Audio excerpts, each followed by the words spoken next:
Today I'm going to talk to you about the difference between a good deer stand for archery and a great one. Stay tuned.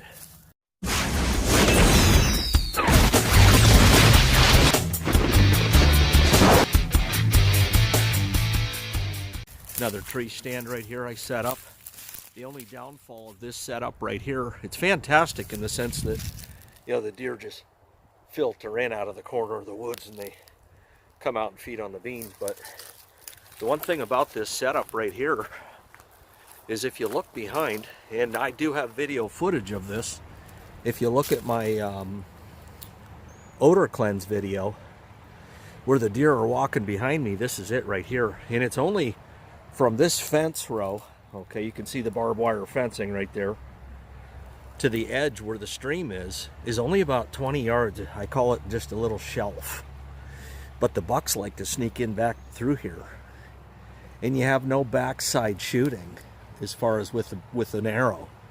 So I'm going to do something to rectify this. And really what I think I'm going to do is just tornado cut a bunch of branches and maybe, you know, tree tops and whatnot, and just pile them up back here so the deer no longer can get through this shelf, and instead they have to walk in front of you out in the field.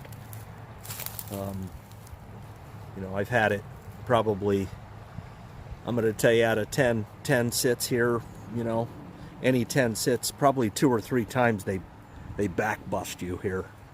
So that has to be dealt with. Once that issue's dealt with, it'll be a fantastic stand. So here we are at what I consider to be a great buck stand. And there are 3 elements that make this buck stand great. Number 1, unlike the other stand that I was just at, where I showed you the 20-yard shelf where they could back bust you, they have an option of walking behind you, catching your scent, not allowing you to have a shot. This stand, they will not back bust you. And the reason is because the river is right behind the stand, as you can tell. A deer will not walk up that stream. They just won't. They never have. I have had them across the river, but never walk up the stream. The other element to this, and this is critical, it's not just that they can't back bust you.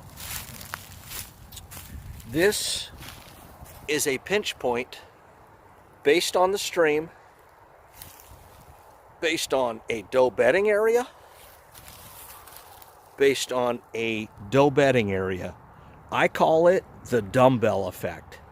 So where the stand is kind of like the handle of the dumbbell with the 2, you know, what would you call it, the barbell ends on each side. The cover point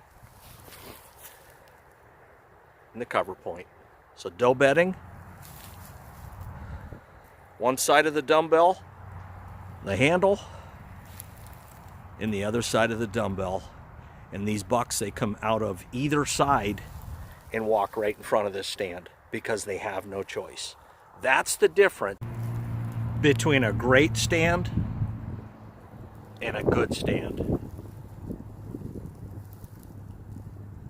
Thanks for watching.